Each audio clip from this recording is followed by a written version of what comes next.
Hello everyone, nandito po tayo ngayon sa farm nila Ate Ingay ng Barangay Pesa, Bungabon, Nueva Ecija. Bali, ito yung kambing ni Pollen na inaalagaan niya. Pag umaga, isinusugan niya. Pag sa hapon, ayun, ilililim niya na dun sa pinakakubo. Kaya lang medyo mainit, kailangan siguro ililim. Parang hinihingal na tong kambing.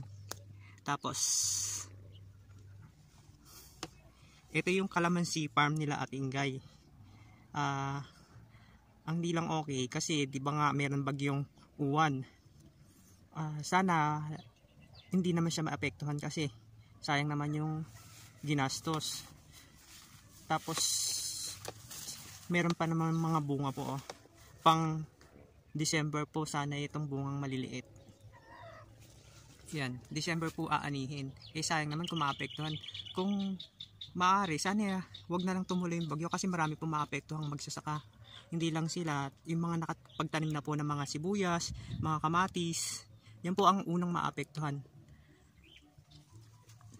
Dadasag tayong kaunti dito. Ganyan po kaluwang yung calamansi farm nila. Bali, ito yung pinaka source of income nila.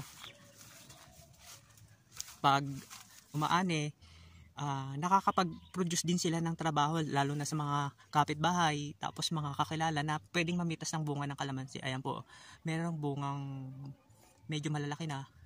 Yan, pwedeng nang ibenta sa market. Kaya lang, ang sabi niya, naibenta na yung pinakaunang bunga. Mga ano na lang to, mga pangkasunod. Ang green pa naman po, sariwang sariwa. Kalalagay pa lang po nila ng pataba, kaya maganda yung usbong ng mga dahon. Ayan po yung bunga na kalamansi. Yan, maluwang po. Ang ganda, no? Ganyan kaganda yung farm nila. Malinis. Hindi naman ganong malago yung damo dito sa ilalim. Katamtaman lang kasi ginagrass cutter nila. Yun nga po ang hinihiling ng mga farmers na huwag sanang tumuloy yung bagyo kasi yung iba nga po nagdadapa na ng mga gulay.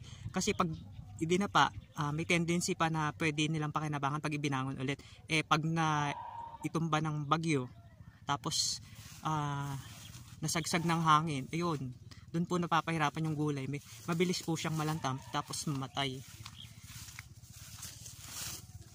Ayan po, ang daming bunga yan. Ayan, yung bunga ng kalamansi.